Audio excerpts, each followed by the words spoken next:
नमस्कार दोस्तों, एक बार फिर मैं आप सबके समक्ष प्रस्तुत हूँ और कक्षा 8 की मल्हार पुस्तिका में एक बहुत सुंदर सी कविता है, एक आशीर्वाद, उसके भावार्थ के साथ। एक आशीर्वाद दुष्यंत कुमार जी की एक बहुत ही सुंदर कविता है और उस कविता में क्या भाव छुपा है, क्या अर्थ छुपा है, चलिए हम लोग जानते हैं।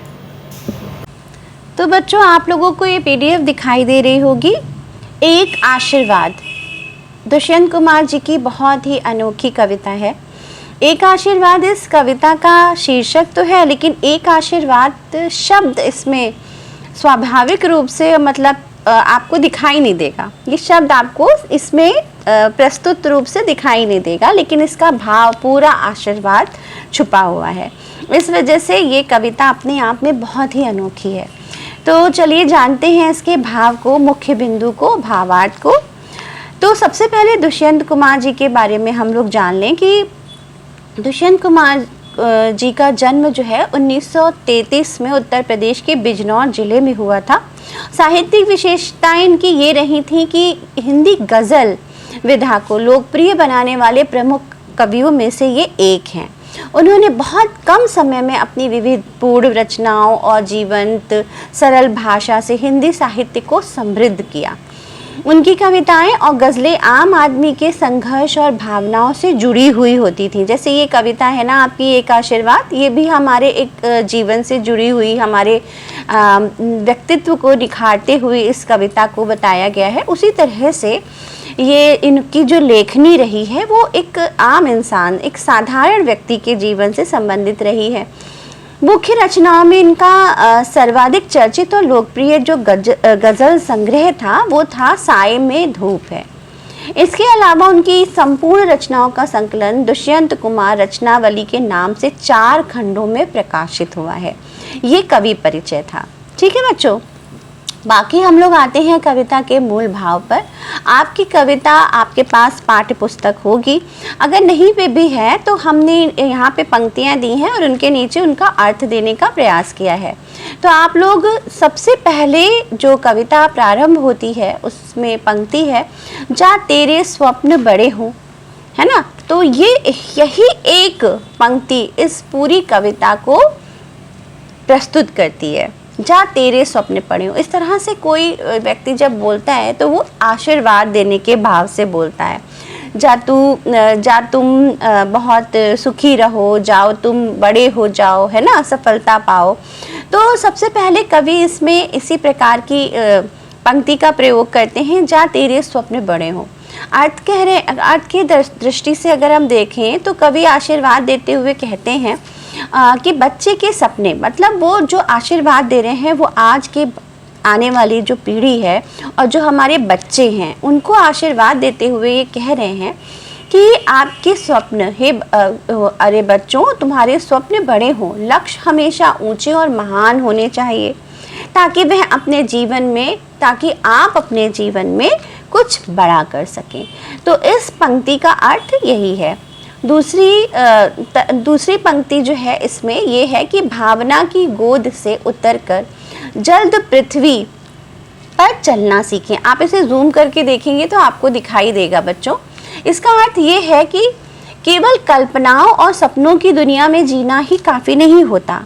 हम लोग बहुत सारे सपने देखते हैं, कल्पनाएं करते हैं, आज हम यहाँ हैं, कल हम वहाँ होंगे, है ना।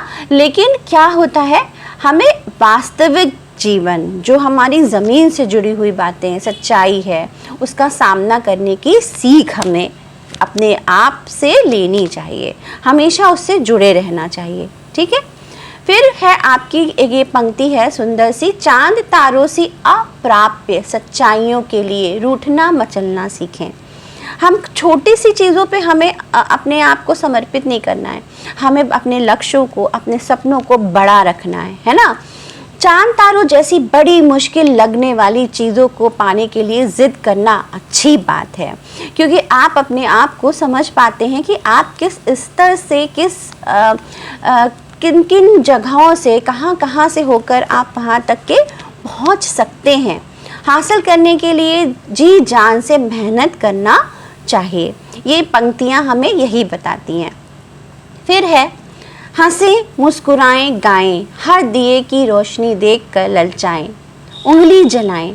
उंगली जलाने का मतलब यहाँ पर उंगली जलाना है कि हम कठिन कामों से बिल्कुल भी विचलित ना हो। लक्ष्य को प्राप्त करने के रास्ते में चाहे कितनी भी परेशानियाँ आएँ, तो हम क्या करना चाहिए, उनसे हमें डरना नहीं चाहिए। उंगली जलाने का मतलब है उनसे हमें डरना नहीं चाहिए। और अंततः बच्चे को हर परिस्थिति का सामना करते हुए आत्मनिर्भर बनना चाहिए। तो बच्चों, ये एक छोटी सी कविता, बहुत ही सुंदर कविता जो हमारे जीवन को आगे बढ़ाने का प्रयास करती है। दुष्यंत जी ने बहुत ही सुंदर शब्दों के माध्यम से इस कविता को प्रस्तुत किया है। एक अतिरिक्त प्रश्न हमने यहाँ पर आप लोगों के समक्ष रखने का प्रयास किया है। यह प्रश्न ये है कि एक आशीर्वाद कविता का मूल सार क्या है, ये आपको पता होना चाहिए। और कवि बच्चों को भावना की गोद से उतरने के लिए क्यों कहते हैं? भाई, भावनाओं में तो सब रहना चाहते हैं, लेकिन उस गोद से उतरना हमें क्यों है? क्योंकि इस कविता का जो मूल भाव है वो जीवन में केवल बड़े और ऊंचे सपने देखना ही काफ़ी नहीं कहा गया है, बल्कि उन सपनों को सच करने के लिए कड़ी मेहनत, अटूट साहस और आत्मनिर्भरता की आवश्यकता होती है, ये बताया गया है।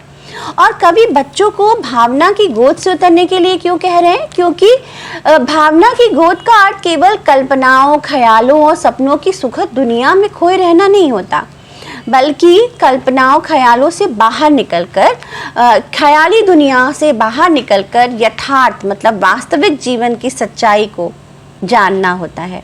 हम इस धरती पर रहते हैं, इस धरती के वासी हैं, हम धरती पर हैं। आसमान में उड़ना, हमें सपने देखना बहुत अच्छा है, लेकिन उस तक के पहुंचना बहुत ज़रूरी है कठिन परिश्रम के साथ, है ना। तो आत्मनिर्भर बने और अपने पैरों पर खड़े होने के लिए व्यवहारिक दुनिया का सामना करें और ज़मीन से हकीकत को हम जोड़ने का प्रयास करें। अपने पाँव पर खड़े हो, जहाँ तेरे स्वप्न बड़े हों, है ना। फिर ये बहुत ही अंतिम पंक्तियाँ ही इसकी जो हैं वो पूरे भाव को स्पष्ट कर देती हैं। अंत में जो कवि हैं वो बच्चों को, अपने भविष्य को ये कहते हैं कि मैं आशीर्वाद देता हूँ कि जाओ, तुम्हारे स्वप्न बड़े हों और तुम अपने पैरों पर खड़े हो जाओ और आत्मनिर्भर बन जाओ। आशा करती हूँ बच्चों कि आपको ये कविता, इसका भाव, कवि परिचय सब कुछ स्पष्ट रूप से समझ में आया होगा। ऐसे ही अलग अलग अभ्यास को देखने के लिए, अभ्यास करते रहने के लिए मेरे चैनल को सब्सक्राइब कीजिए, लाइक कीजिए, शेयर कीजिए और पढ़ते रहिए। धन्यवाद।